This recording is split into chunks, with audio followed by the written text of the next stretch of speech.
Let's close our eyes.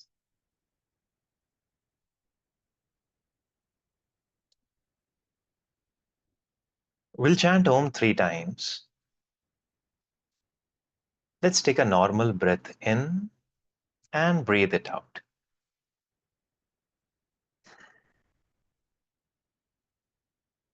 Let us now breathe in for Om.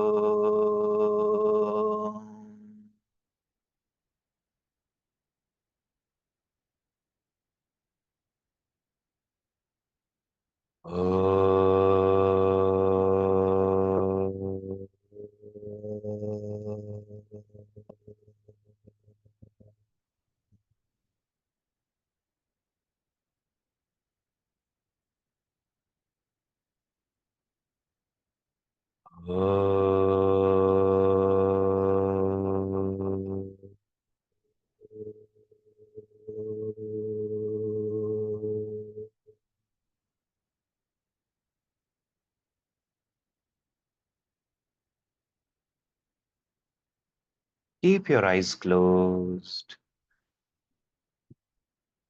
Settle your energy. Relax your shoulders, your facial muscles, your legs, your spine,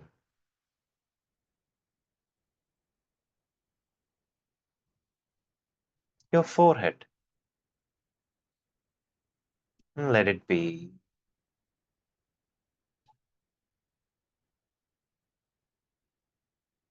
Satchidanand Rupaya Vishvotpatyadihetave Tapatraya Vinashaya Shri Krishnaya Vayam Namaha.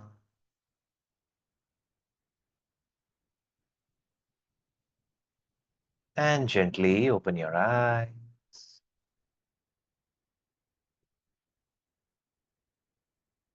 Satchidanand Rupaya. Sat Chit Anand. What is Sat Chit Anand? There is a difference between happiness and Anand. Or in Sanskrit terms, there is difference between Sukh and Anand. Sukh can merely be categorized as something which can give you pleasure, happiness, but there is a limit to it. You're hungry, you eat food, even if it is not very tasty, it will give you sukh. The moment your stomach is filled, then there is no sukh anymore. In fact, if you load on to yourself, then it is more a reason of dukh. All the indigestion, acidity will start to happen. We are feeling bored. We switch on TV. We watch something interesting. That is sukh. We get that pleasure. But then to what extent we can watch that TV? After some time, our eyes will tell us that it's enough. And if we do not listen to it, then welcome to the glares. Sukh has limitations. Now, that does not mean that sukh is bad. Sukh is the other half of dukh. Everything here that we see in the world is complementary. All our emotions, all our feelings, they're complementary. And that is the reason why we can experience them. But there is one feeling that cannot be described, that can only be experienced, and there is no complement of it. There is no opposite complement of it, and that is Anand. When sages talk about Anand, they say that it is that highest level of attainment beyond which you don't want anything. As human beings, if we have not yet experienced Anand, we can't comprehend the magnanimity of it. So, what is God? That very true Anand, Sat Chit Anand, is what Ram is. In what form, in what roop does our God appear? Satchidananda Roop. If we have to give a form to the formless God, then that very formlessness, when it manifests in you, it manifests in the form of Anand, and we say, we have gotten to God. We have achieved that Bhagavad Prapti. We have gotten it. We have arrived. We are enlightened. And the best part is, the people who are enlightened, they never say that we are enlightened. The others just look at them and they realize that they are. Satchidananda Rupaya. Vishvotpatyadi hetave. For the utpatti of Vishva, he takes that form. To do what? Tapatraya vinashaya. There are three types of sufferings, three types of tapas. Not tapas, tap. Heat, something which is not pleasurable. Adi Devik, Adi Bodhik, and Adhyatmik. That means the tap of what you are experiencing here, the misery of what you're experiencing here, the miseries that you have brought forward from the past lives, or coming from the divine intervention, and Adhyatmik, that which is there within you. These are the three types of tap. Somewhere they are also called as Adi Devik, Adi Bhautik, Adi Kalik. But these three categories will incorporate every sort of tap. And God appears to do the vinash of it, to destroy it, to eliminate that suffering, to eliminate that misery. And who can eliminate that misery? Anand. You can never expect fire to quell fire. We can always expect water to extinguish fire. The same gun thing cannot extinguish the same gun thing. The opposites will do. Satchidanand will vinash the three tapas, three tap. And to that Lord I bow down. That is the prayer with which the beginning of Srimad Bhagavad happens, where we talk about the entire might of Narayan. Shri Krishnaya Vayam Namah. That very God, very Krishna.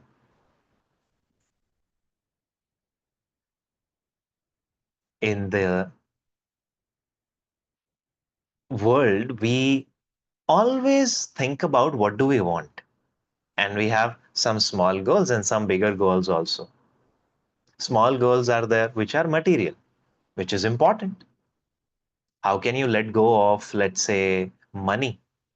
We need resources to ensure that our lives really work well. We need to do that. But beyond that, we have spiritual goals also.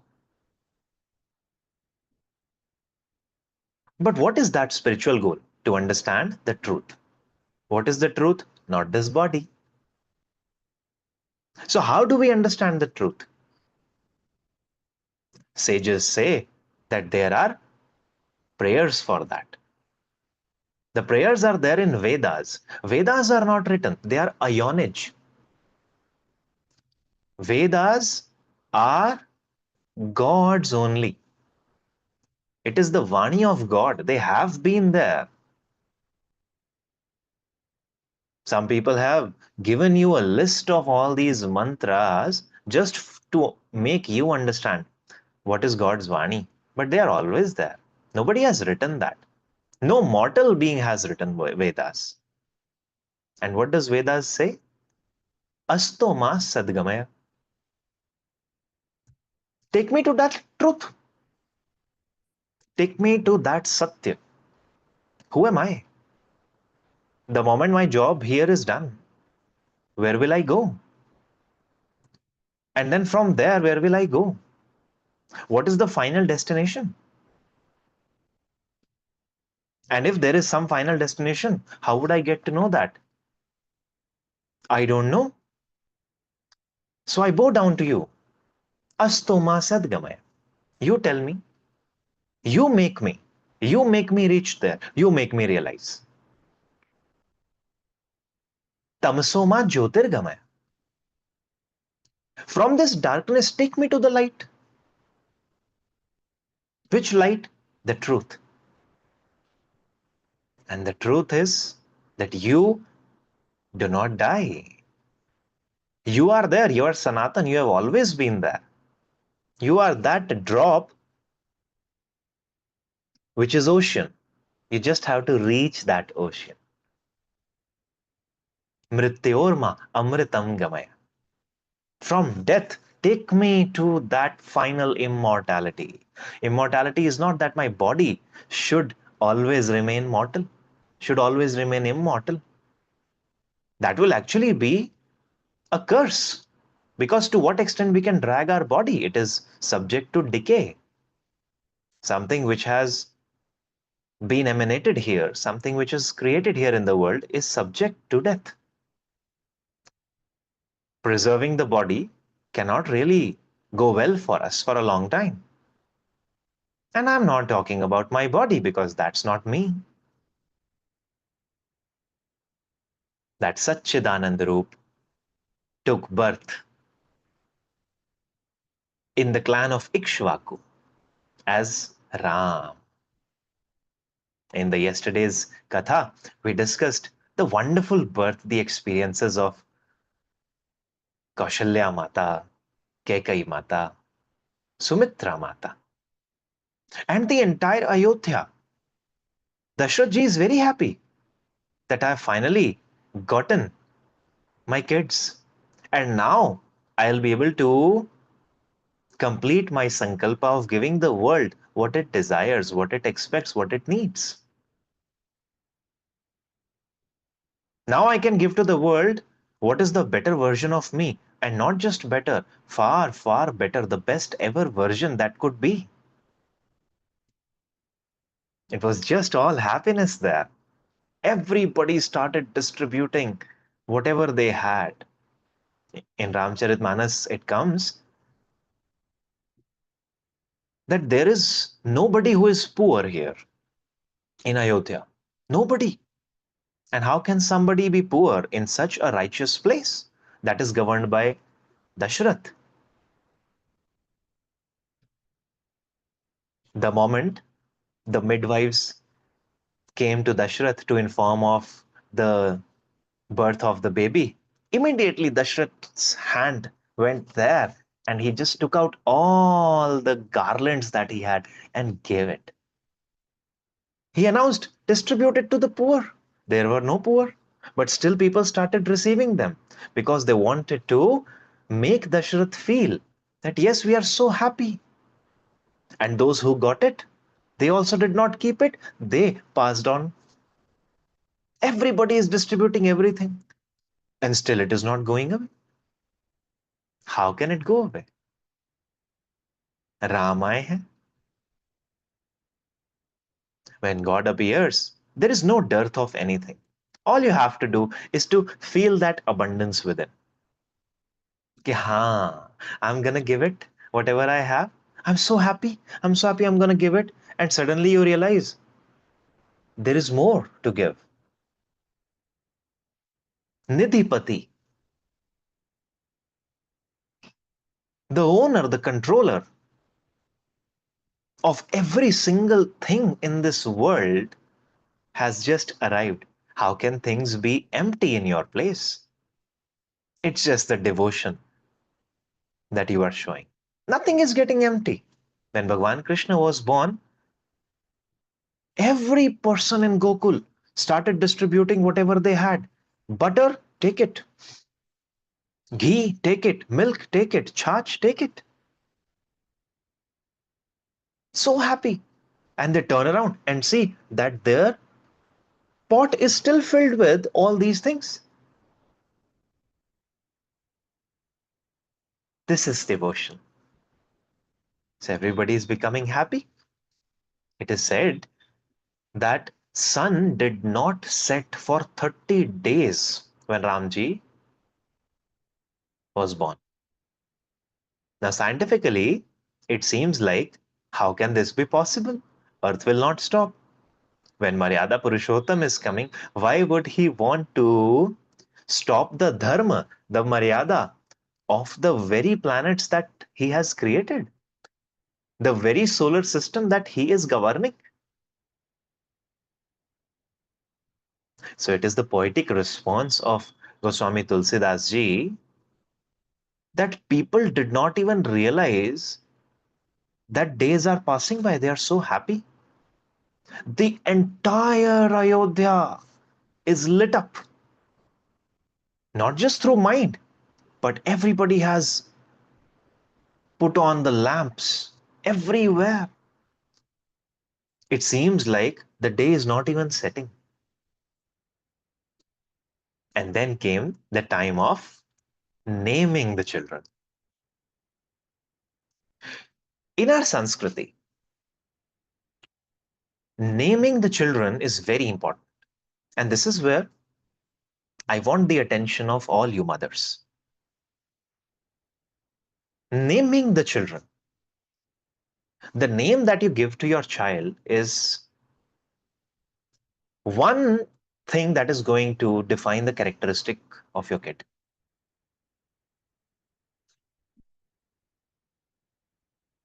Everybody want their kids to be the best.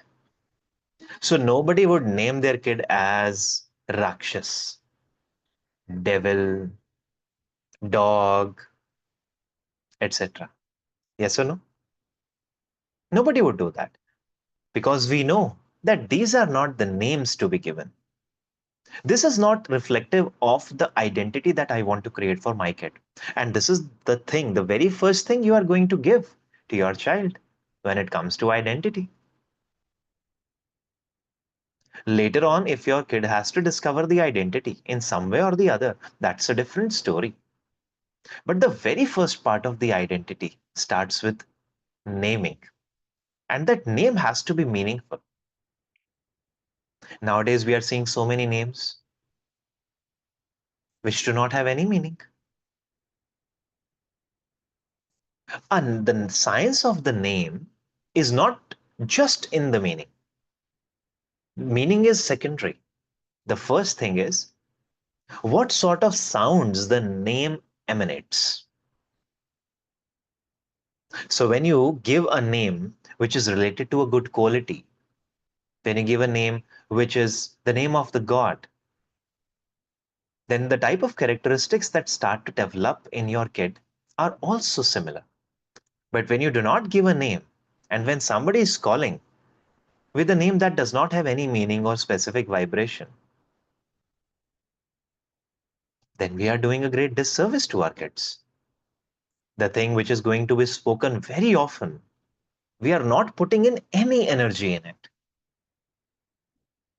On the contrary, when we put names that are divine, that are taken from Sanskrit, that have a proper vibration, when we call out the names, we also feel that. And it is very subtle. And we are currently doing what? We are picking names from Google. And I also have done that. I've seen so many names on Google, and more or less every name will point out to, if you write, let's say, boy names Hindu, girl names Hindu. Google will pop out something, and every single name would have the meaning either Lord Vishnu or Ma Lakshmi or prosperity or Durga or divinity.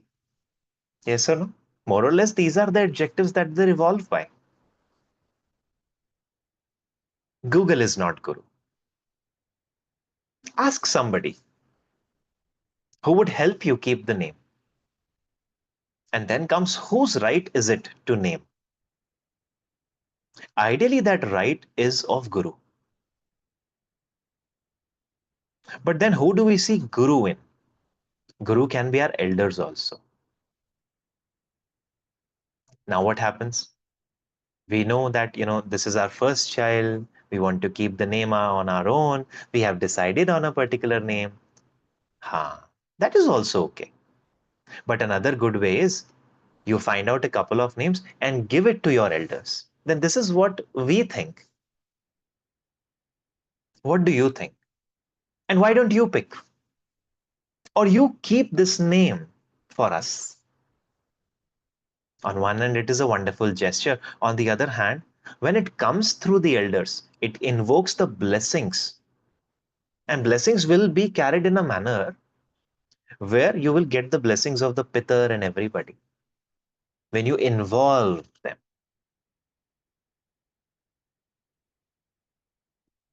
So Dashrath ji knew that my thought process can be limited. I'm just here for what, a couple of years.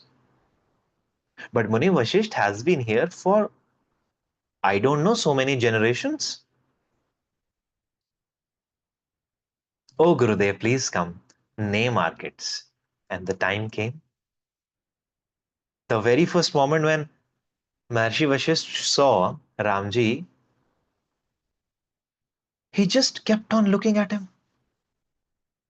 He could not even realize what to do. He knew who this guy is. In his mind, he is saying, what name should I give you? You have thousands of names. I don't know. My mind is not working. But I know I have to do it because you have ensured that I am brought here to do it.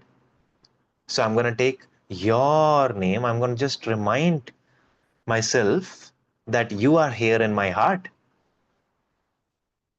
And whatever comes to my mind, I'm going to do that. And what came to his mind? That is very wonderful. Muni Vashisht said, this one is going to be Anand Rashi. He would do the Raman in everybody's heart. When you look at him, when you will get his blessings, you will reach the final level of Anand. I'm going to name him Ram, the one who would do the Raman in every heart. Then they thought, okay, who should be named next? The next person he named was Bharat, the one who would do the Bharan Poshan of the world, the one who would ensure that everybody is well fed, well nourished. Bharat ji is the Pratimurti of Ram. He is just Ram.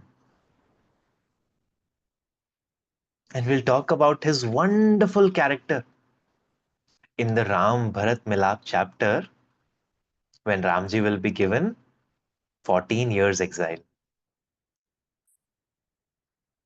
And then Muni Vashish thought, who should I name next? Then the youngest one, Shatrughna. He has all the Lakshans to be Ripu Daman, Shatru Sanghar, the one who would eliminate the enemies. He should be the one, Shatrughna. And finally, the one who is filled with all the Lakshan, all the good Lakshan, all the good characteristics. The one who is Jagadadhar, on whom the entire universe is rested, the Sheshnag. He should be Lakshman. And the time went by. In due time, they had to take the education, so they were sent to Gurukul of Muni Vashisht.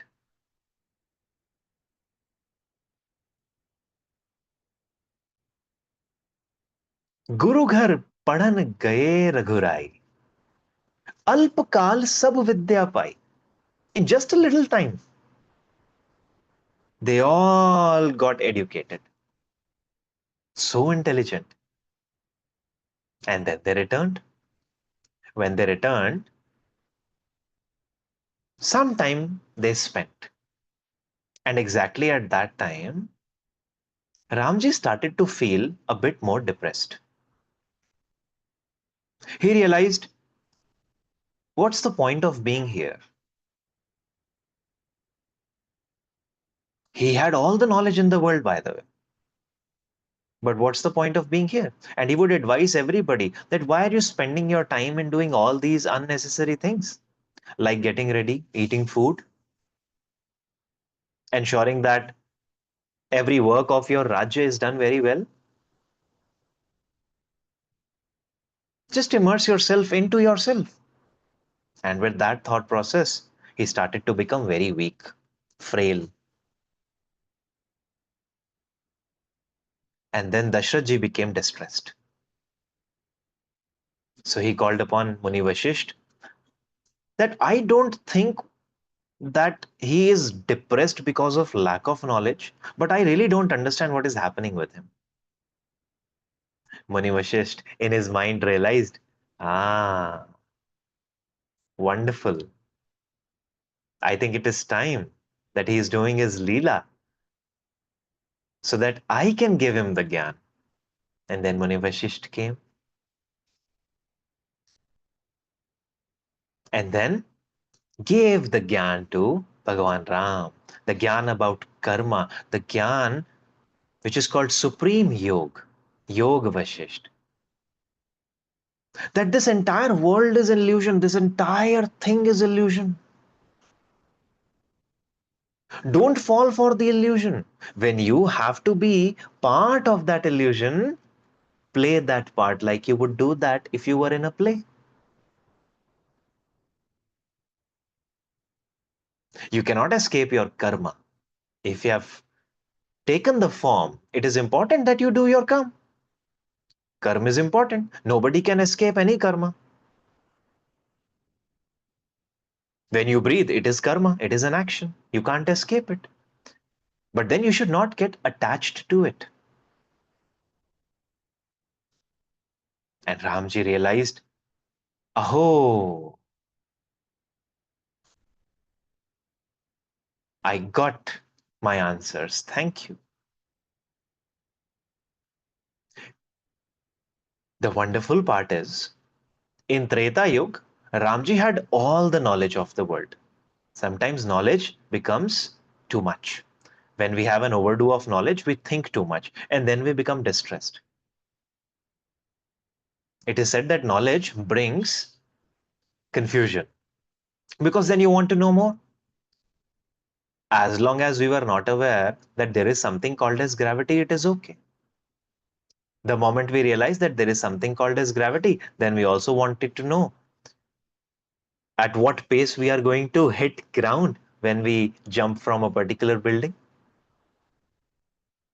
If we got to know more of that, then we would realize that there is a dependence of mass as well. Somebody who has more mass will attract more. Somebody who has less mass will attract less. Then we got to realize that gravity is also different on different planets. And it also has to do with atmosphere. So many things. It's a Pandora box that is going to open for us whenever we go for knowledge. And that's why colloquially it is said, ignorance is bliss. But ignorance doesn't mean that we should not seek knowledge. The purpose of our life is to seek knowledge. But we should not become sad about it. We should understand that knowledge is going to bring in more knowledge. And until I can consume, it's all good. It has to be part of my life. Ramji understood that eventually. Ramji was full of knowledge. And then God was given the lecture by a human being. Couple of lakh years later, in Dwapar Yuga, the same thing was said in a reversed manner. And at that time, there was a human who did not have the knowledge. So his ignorance was coming from lack of knowledge. Arjun, I am feeling so sad. I don't want to kill these people who are in front of me. It is okay if they have wronged me. What's the point of taking the Rajya if I kill them? And then God appeared. "Okay, I'm going to give you the knowledge that whether you kill them or not, they are already killed. Because I do that. You are only the means here. If you do your job, that means you did your karma. If you don't do your job, that you will be a subject of ridicule. In either case, they are going to be dead."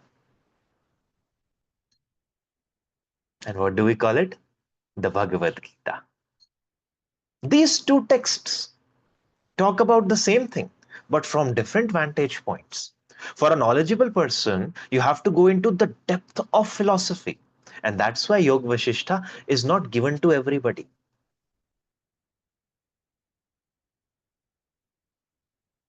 It is very profound, but it is something we must read every day. Saints have this opinion that if you read Yoga Vashisht every day, and if you are in any sort of debt trap, if you have debts, credits, they will go away. Wonderful, na? And when Ramji got the knowledge, it was time for Muni Vishwamitra to appear. What a majestic person he is, Muni Vishwamitra. Muni Vishwamitra had the power of creating a parallel universe.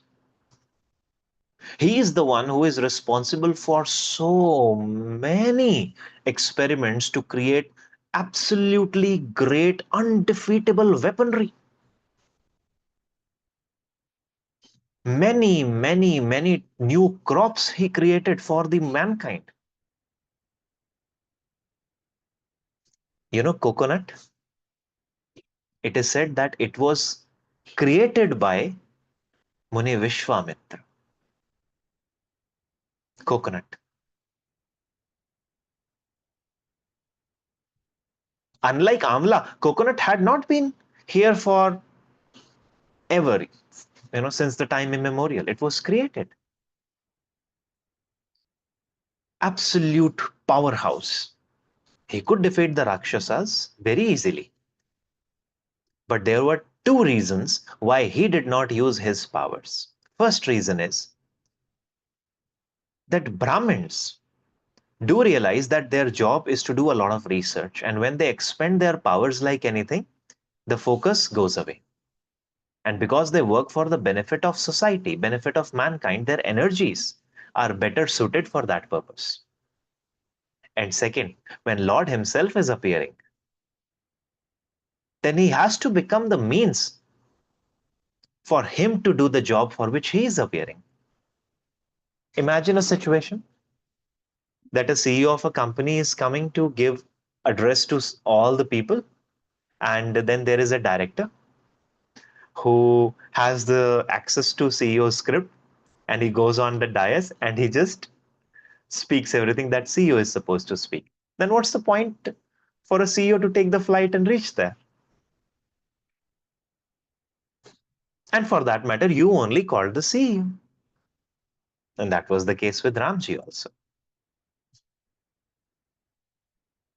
So Vishwamitra ji came. Vishwamitra Mahamuni aaye. And the moment Vishwamitra ji arrived in Ayodhya,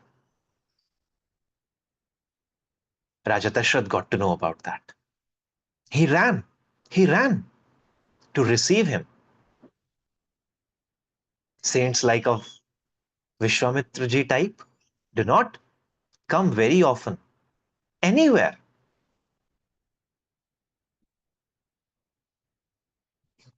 But when such saints, such educated people come to you, just realize that your good fortunes have been awakened. Your good fortunes are up. You must have done something wonderful. If a saint shows at your doorstep, never let the saint go without anything. Even if you think whether this guy is actually a saint or not, it is okay to give something, maybe 10 rupees, 5 rupees, or something. Not to the beggars.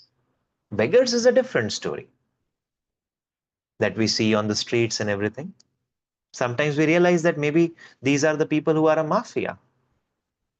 I'm not talking about them. I'm talking about bhikshuk. Sannyasis are bhikshuk. They are not beggars. Bhikshuk is a person who can do anything that he wants to, but he still chooses that I am going to just take my food from somewhere. So when a saint comes to your doorstep, or if you get to know that your guru is coming, try to reach there.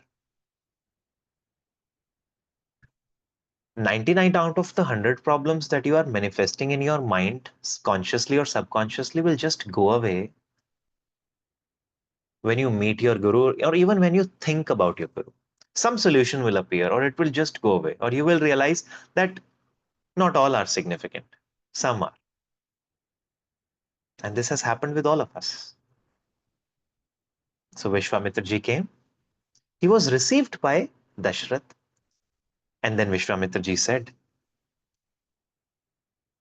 "Oh Rajan, I'm here." And Dashrath said, "Munivar,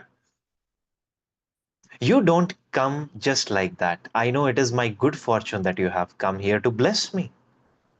Please let me know if I can do something for you. Can I? Do I have that capability? Do I have that patrata? Is it even fair to say that can I do something for you? Please pardon me for all these things, but give me the opportunity to serve you. Tell me how can I do that? And I promise you, whatever you say, I'll do it."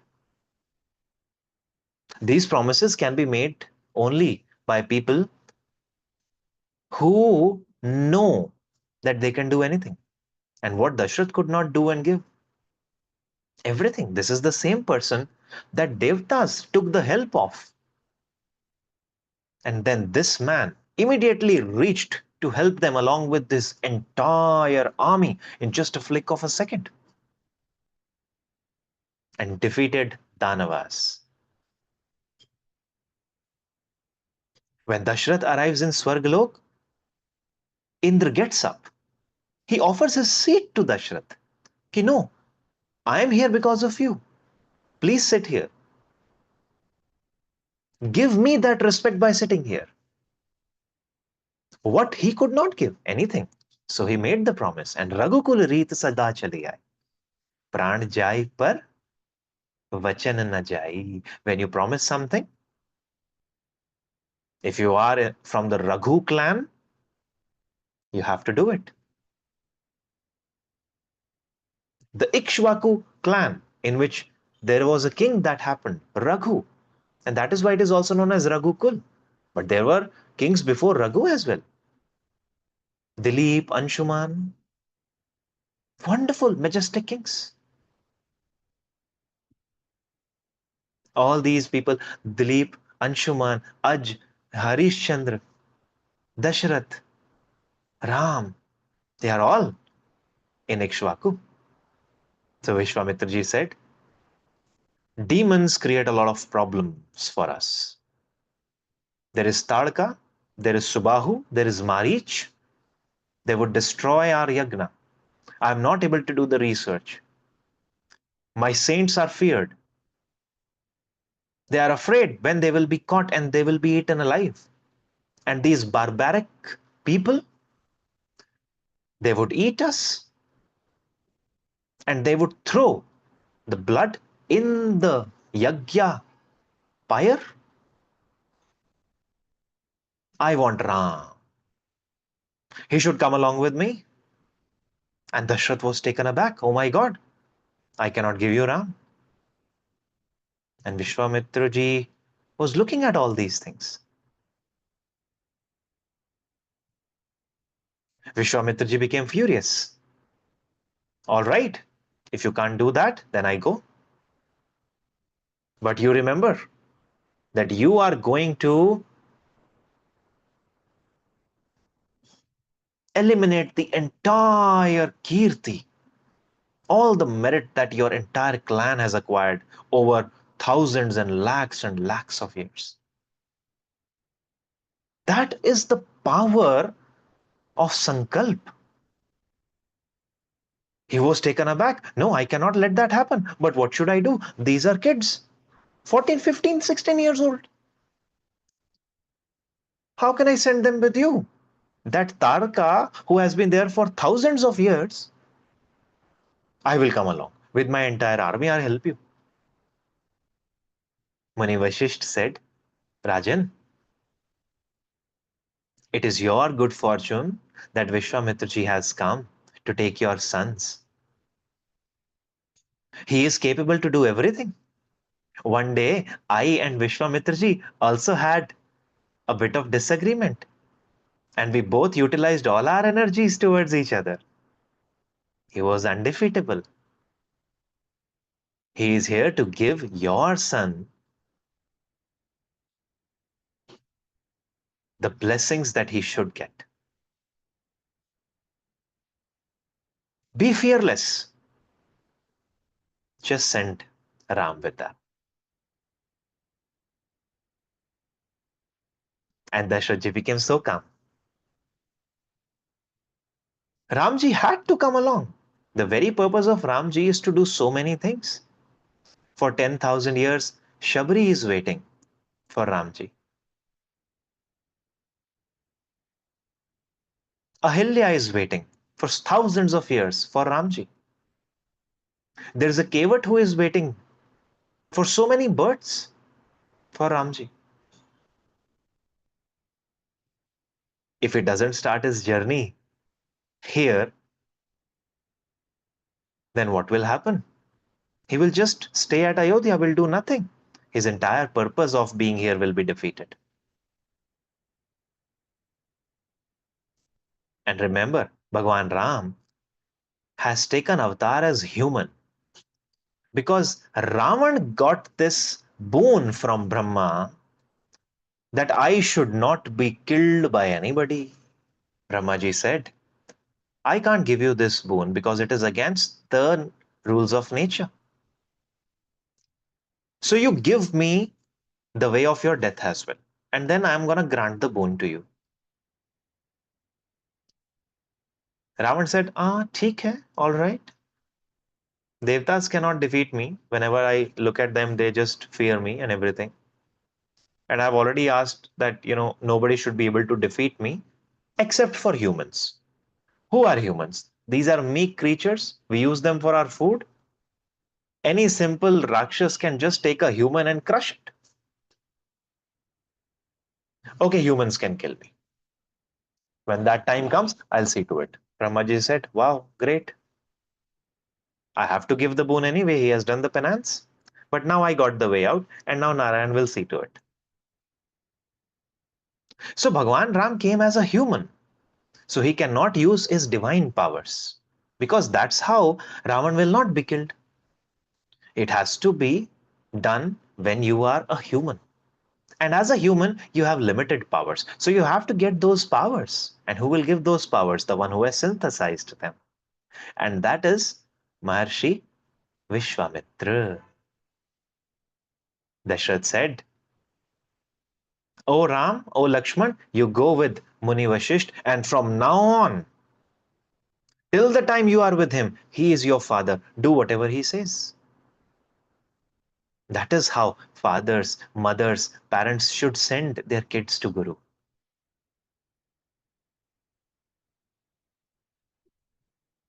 In many schools, I'm seeing nowadays that the concept of reverence is going away. for a teacher. Students do not revere the teachers anymore as such. And when teachers start to do something about student, if they have to discipline them, the parents will appear and say, how did you touch? How did you even say something like this to my kid? While teacher might not have said anything wrong. The moment we do that, we lose our kids. When you when you give your kids to your teachers, just tell them, this is yours now. You deal with him. It is your responsibility to make somebody out of him. And I give you full freedom. And teacher is not bad. He's not wrong. He's not a bad person, stupid person who would unnecessarily think, no, I have gotten a free ride. Now I'm going to beat this kid. Nah, doesn't happen. And Vishwamitraji took Ramji and Lakshmanji along with him. And they reached the Tadka one. Who is Tadka? Tadka is that demoness who is responsible to change the structure of society. Ravan sent Tadka to ensure that people should forget who they are. People should forget the differentiation in things. People should forget their culture, their abilities. Do that. Ensure that they do not do any sort of yagya. They should be cut off. Do that for a couple of generations and you're sorted. And that's when I will be able to establish my darkness on the world. That is what Ravan said to Tadka. And that was her job.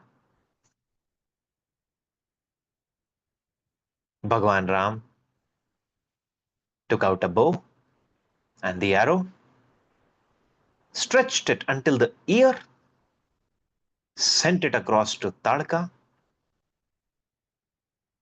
and she did. She died. And then Bhagwan Ram gave her Saket Dham. I know that you have been doing it at the behest of Ravan.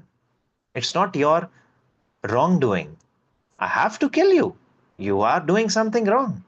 I don't differentiate that way. But I'm also sending you to my Dham. Tadka went there. See how easy it is for demons to go to God. And then Ramji also wanted to give a message. So he chose an arrow which did not have any sharpener in front of it. It was blunt. And he shot Marich with that. And Marich from that place was thrown across the ocean into Lanka.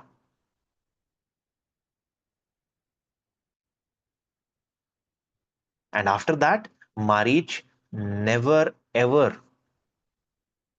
did anything wrong. He just kept on reciting the name of Bhagwan Ram. He became so enchanted with it that when Ravan came to Marich to take his help in abducting Sita Mata, Marich gave a lecture for 2.5 hours on why Ram is the god and you should not do this heinous act. But then he had to. And we'll talk about that in due time.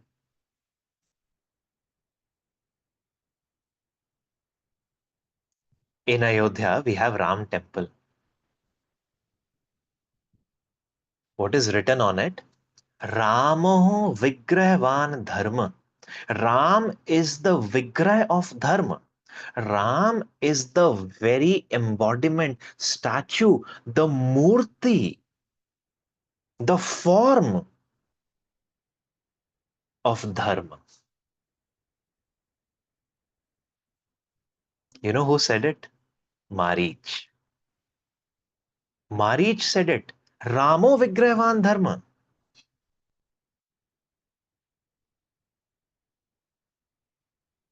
We are a great society, no? We would take wisdom from wherever it is available. When Ravan was on his deathbed, Bhagwan Ram sent Lakshman to him. Go, take the final lesson from him. He's very intelligent, very intelligent. What did Ravan say? Shubhasya Shigram, Ashubhasya Kalaharanam.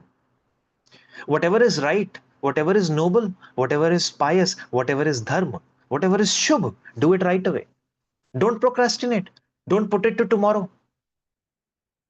And whatever is ashubh, whatever is not noble, whatever is bad, whatever is non-pious, whatever is adharma, schedule it for later. Let the tomorrow keep on coming on that. I did the opposite. And that has led me to this space. And we study this. Shubhasya Shigram. Shubhasya Shigram.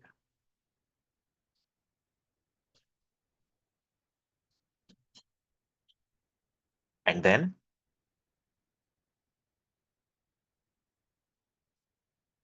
Muni Vishwamitra thought, I think we should do Ganga Snan now. What a pious river Ganga is. The reason for Maharshi Vishwamitra was not to kill Tadka. The reason was something else. Tadka had to be killed. She was a demoness. But there were two more reasons. They started marching forward, and there was a very secluded space. There was an ashram. Nobody was there. The grass was all yellow. Dirty ashram. Barren. There are so many ashrams around. Every single ashram is so green. But that was not. There was a big stone there. Ramji just drifted apart a bit.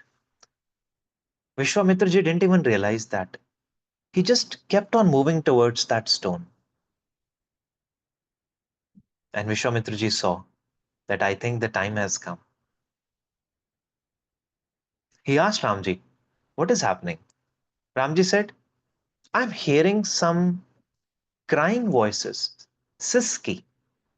Somebody is crying. And it appears to have been coming from this stone. In this ashram where nobody is there, why am I hearing that? Vishwamitraji said, somebody is waiting for you. Somebody whose chastity was compromised, and not by her own fault. There was a wrong touch that happened. And she got the curse from her husband because of that.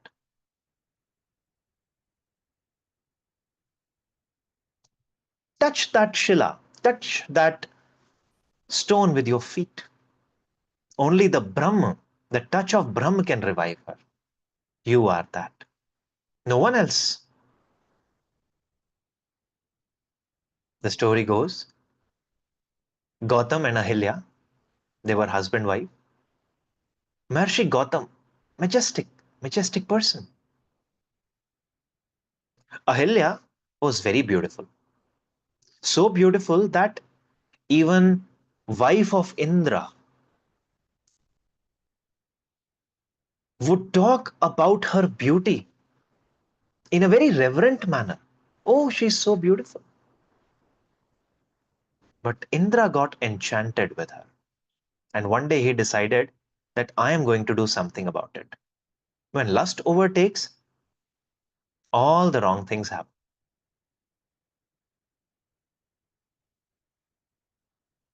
He created a scenario where suddenly a rooster crowed, kukduku in the morning.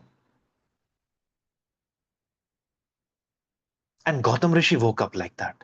Oh my God, in my life, I have never committed this fault. What has happened to me? Did I take something wrong? Did I eat something bad? I always get up in the Brahma Muhurta before sunrise, before The rooster can even crow. Why I could not do that? But that was a ruse. It was still not morning. He rushed towards Ganga river.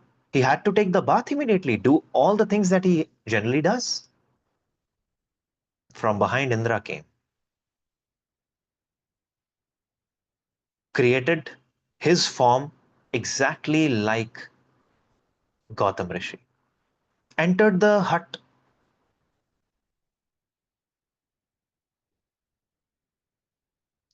Ahilya could not understand. He looks like my husband. Every single thing is like he talks like my husband, but his touch is not like my husband's. I don't know what is happening. And he just touched. Ahilya found that this is not a decent touch. Exactly at that time, Ganga warned Gautam, go, you have been frauded. छल हो रहा है तेरे साथ. भागो, go. And he ran. And he saw that there is somebody who looks just like me. And he realized that this is Indra. Indra came in his own form. But Gautam Rishi became very angry. He cursed Indra. Indra lost his life. Indra is a position, not a person. In every kalp, Indra's change. He cursed Indra. He also cursed the moon.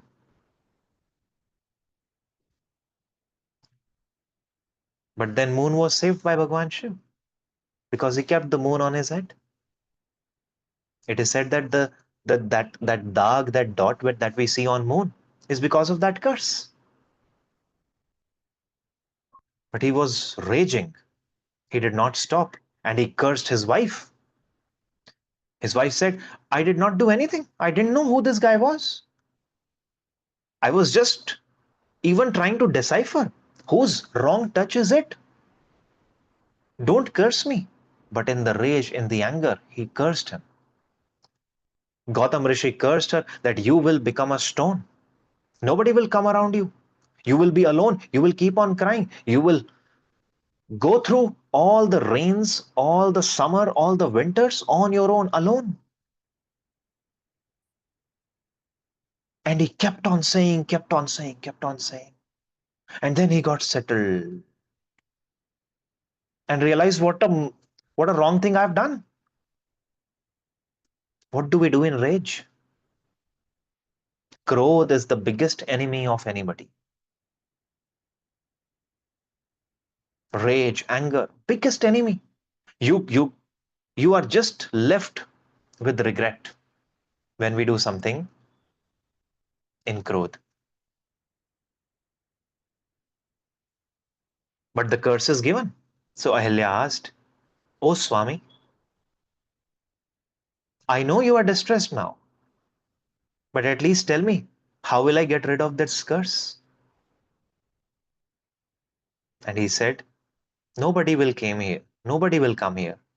Ram will. I don't know when he will, but Ram will.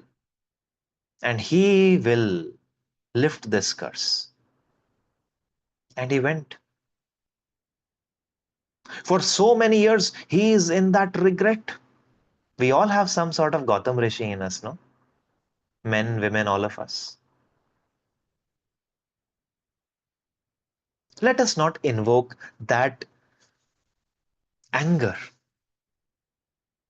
Let us invoke the positives of a Gautam, not the negatives of the Gautam. Otherwise, we'll be left with regret. And finally, after thousands of years, Ramji came. The moment Ramji touched the Shila, it took its form, became Ahilya. Ramji said, You go to my dham. But Ahilya, what a wonderful system we have. The wives that are there in our country, they just realize, my husband is hurting. I know he did something wrong, but he is hurting. I know that. I don't want to go to your dham. Please send me to my Pati Lok. And Ramji said, all right, Tathastu, you go there. And this is just the beginning of what all things Ramji has to do. And then Vishwamitraji realized, now I think the time for the main motive has come. And there was a call of wedding. Janakpur had invited all the kings from everywhere in the world for the wedding of Mata Sita, for the Swayamvar of Mata Sita. Vishwamitraji said, let's go to Janakpur. And then they started marching towards it. And we'll talk about Ram Sita Vivaha and the implications of it in our day 5 Katha. Let's close our eyes for a moment.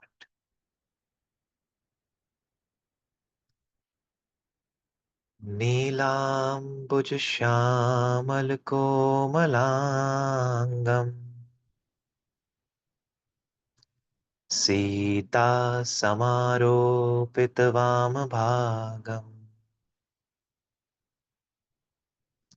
पाणौ महासायकचारुचापम्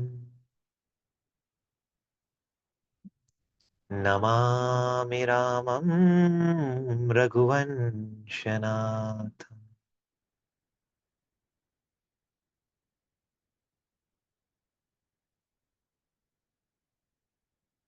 Now, eat well if you have not eaten. Sleep peacefully. Start your upcoming week with devotion, with energy, with calmness. And we'll meet once again next Saturday. Till then, Jai Shri Sitaram.